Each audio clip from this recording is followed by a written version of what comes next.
Hi guys! Magandang gabi! Welcome back po dito sa Gandara SRA channel for showbiz update. Ang tatalakayin po natin ngayon at pag-uusapan mga kakimpaw ay pumapatungkol nga po dito sa malaking revelasyon na sumambulat sa lahat mga kakipi at ikagugulat po ng mga tao. Ang isa pang balita tungkol po kay Paolo Abilino mga kakimpaw na marami po parang nakalinyang proyekto mga kakipi sa kanya. Pero bago tayo magsimula sa mga hindi pa nakaka-subscribe sa ating channel, pakiclick lang po tayo ng ating subscribe button at notification bell na nandyan sa baba para mag-updated po kayo at ma-notify sa mga susunod nating chika tungkol sa Kimpaw. Maraming salamat! And dumako naman po tayo ngayon sa pagbabasa ng comment mula sa ating mga subscribers upang malaman ang kanilang reaksyon hinggil po sa mga previous update kina Kim and Paolo. Bilang pasasalamat na rin sa walang sawang pagsuporta at pagtutok sa atin pong mga balita. So, ang comment na napili natin for tonight ay mula po kay Miss Norma Dayag. Sabi niya rito, Gandara, good PM. Wow! Truly, Kim is the best artist. Female category. Outnumbered those artists who claim their idol is much beautiful, educated, but where is she now? I'd see attained fame and awards more than our idol Kimi. Yes, the most popular artist in the millennial category. Now, she is the most sought and in-demand actress. Where is Catherine B, Janine G, Anne C, Ann-Curtis siguro yun, and etc. Yes, Gandara, unprecedented yung popularity ni Kimi. Yes, so many seniors are praying for her. Unlike those bashers whose main goal is to bring down or break their relationship. Gandara, if they are really married, non-stop yung popularity cause nakaguhit na sa palad nilang dalawa ang mangyayari sa buhay nila. Kaya God, thank you for giving us this couple, KP, for they don't only give happiness to us seniors, but serves as an opener to artists who wanted to extend their helping hand to the needy. God bless us all, especially KP and their loyal fans. Wherein we will support them both until their last appearance to the limelight. To God be the highest glory now and forever. Ayan, maraming salamat sa komento niyo, Miss Norma Dayag. And ang masasabi ko nga lang po, no, mga kakimpaw, hinggil po sa mga awards ni Kim Chu, our Chinita Princess, is ang dami pong nagkiklaim na mas magaling si ganto, mas mahusay si ganto, mas sikat nga si ganto compare kay Kim, etc. Pero pag award po ang pag-uusapan mga kakimpaw, even hindi po kasama ang fan votings mga kakipi, ay talaga naman pong maraming na-receive na si Kim Chu bilang pagkilala sa kanyang husay mga kakimpaw. And kahit kasama po yung mga fan votings, isa lamang din po yun sa patunay kung gaano kasikat si Kim Chu kasi ang dami niyang fans, di ba? Ano ba naman po ang tawag dito? Ano bang basehan ng kasikatan, di ba? Yung kilala ka ng mga tao, yung marami kang fans, kahit saan ka man magpunta, kilalang kilala ka mga kakipi. At ganun-ganon si Kim and Paolo. Hindi lang po mga fans niya nakakakilala sa kanya, kahit nga po mga haters, kahit mga bashers, kilalang kilala na si Kim Chu, di ba? So kahit saan po sulok ng mundo pumunta si Kim, ay napakasikat po ni Kim. Lalo na siguro kung makukuha po niya yung best global star mga kakimpaw, di ba? Hindi talagang sa Pinas, best global star. Isa yun sa patunay na sikat po talaga si Kim Chu. Dami nagkiklaim, ang daming nang mamaliit kay Kim, pero mas stand out pa rin si Kim Chu, di ba? Samantala, dumako naman tayo ngayon at pag-usapan mga kakimpaw. Ito pong reason kung bakit ang mga Kimpawlandias ay gustong-gusto po na umalis na lang si Kimi sa It's Showtime mga kakipi. So, mainit yung pinag-uusapan lately. Ang dami nagre-request kay Kim na baka i-consider niya, no, na umalis na muna sa Showtime. Sabi kasi dito, wala kasi 'di ba si Vice mga kakipi, wala rin si Kuya Fong, maraming wala mga kakimpaw. Sabi dito, worst combination of hosts. Diyos ko, ngayon pa umabsent si Wong. Sana si Brent or Ralph or Ogie na lang kasama ni Negi at Chong. At bakit hindi Tetay instead of Negi? Kung kailan nakukuha na ni Wong, Lassie at MC ang formula, doon pa umabsent ng sabay-sabay. Hashtag Showtime paksaya. Paksaya ka. O, diba? Hindi po binanggit doon si Kim, mga kakimpaw. So, dapat yun ang kasama. So, ibig sabihin, worst host para sa kanila si Kim Chiu. Diba?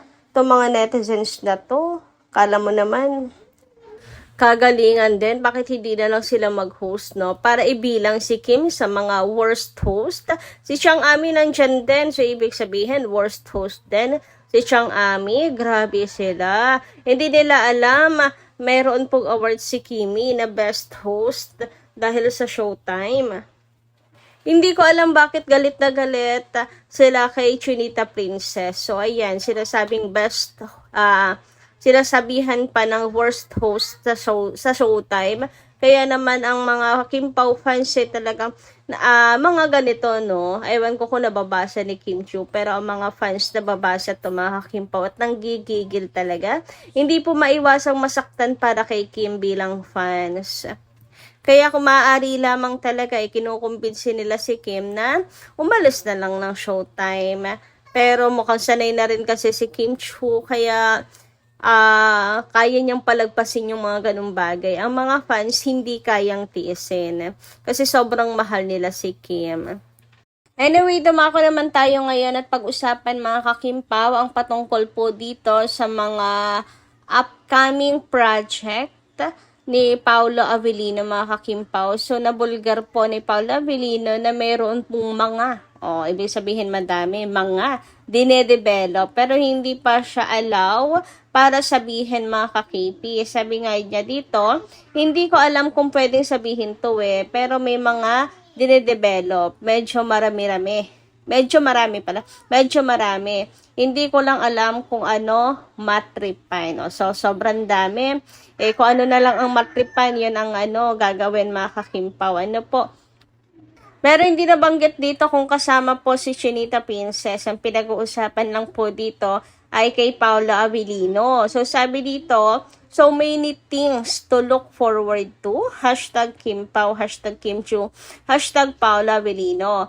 Pero alam niyo po ba, mayroon po nag-comment na kinagulat ko po at malamang ikagugulat din po ng marami. Sapagkat etong marami or medyo marami na tinutukoy ni Paolo Avellino ay mukhang hindi po lahat kasama po si Kim Chiu dito. Well, siguro nasabi ni Paolo Avellino na kung ano ang matripan, yung kasama lang si Kim ang kanyang tatanggapin. Mga kakipi? Sabi kasi dito, hindi yata with Kim ang ibang work offers sa kanya. Although karamihan KP, maraming gustong i-produce sila. O diba? Hindi daw po lahat ng offer ay kasama si Kim. So malamang malaking offer yan. Siyempre, gusto nilang makawala si Paolo sa love team with Kim, di o-offeran po nila yan ng malaki mga kakimpaw. Imposibleng hindi sila mag-o-offer ng malaki. Paano po nila mapapa-oo si Paolo? Kaya siguro kung ano yung matripan ang sagot ni Pao. Kung alin lang yung kasama si Kim Chiu sa plano, yun lamang po ang tatanggapin ni Paolo Avellino. Yun yung naiisip ko lang mga kakimpaw as panatag ha. Kasi binanggit naman nga ni Paolo kung ano yung matripan. Kung tatanggapin niya yun lahat, hindi niya yung sasabihin na kung ano yung matripan. Kung gagawin po yan lahat, malamang ang sasabihin ni Paula Avellino, marami-rami or medyo marami naka-line up. Pero hindi ko alam kung pwede lang sabihin. Pero ganun yung sabihin ni Paula Avellino, di ba? Pero wala, ang sabi ni Paula kung ano ang matripan doon sa medyo marami na yon na naka-line up. So, hindi po magpapaalam ang Kim Pao, walang goodbye. Stick talaga si Paula Avellino sa kanyang sinabi, no, na hanggat na nandiyan ang Kim Paulandias, nandiyan lang din sila ni Kim Chiu. Hanggat may demand, hindi po sila mawawala ni Kim. Kaya para sa mga ngayon pa lang nagsasaya na, sorry na lamang, no, babasagin na namin ngayon pa lamang ang inyong pagsasaya dahil hindi po yan mangyayari. Mga projects with Kim lamang po ang gagawin ni Paula Avellino. Anyway, eto naman po ang malaking revelasyon mga kakimpaw ni Sir EJ. Sabi kasi po ni Sir EJ, magiging happy ang Pasko ng Kim Paulandia. Sabi nga po dito sa post, tama si Sir EJS na happy ang Pasko ng KP. Consistent na pasok ang entry ng isa sa producer ng Kim Pao movie for 2023, 2024, and 2025. So, malamang, this 2026 makakapasok din po yon mga ka-Kim Paulandias. Kasi alam na nila yung galamay Alam na nila yung mga ka-Kim Pao na pwedeng makapasok sa MMFF. So, ayan basta ngayon pa lang claim na po natin na magiging masaya ang Pasko ng lahat ng Kim Paulandias. So, di ba, pag nagkataon, pag natuloy yan, abay 6th project na ng Kim Pao together. Kasi meron panlinlang. O, diba? Sobrang stuck na talaga si Paula Avellino sa tandem nilang dalawa ni Chinita Princess. And he loves it naman. Ayaw rin naman po niyang kumawala talaga mga kakimpa. Which is, siyang nakakatuwa kay Paula Avellino. Kasi, alam niyo yung mga dasal ng Kim Paulandias, alam nilang matutupad. Dahil si Pao mismo, siya na po yung tutupad ng dasal ng Kim Paulandias na magkaroon na talaga ng forever si Chinita Princess.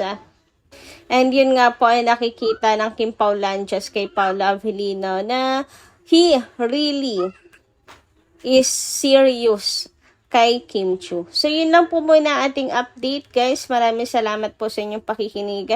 And kita-kits po tayo muli sa mga susunod pa natin chika. Maraming salamat at ingat po palagi.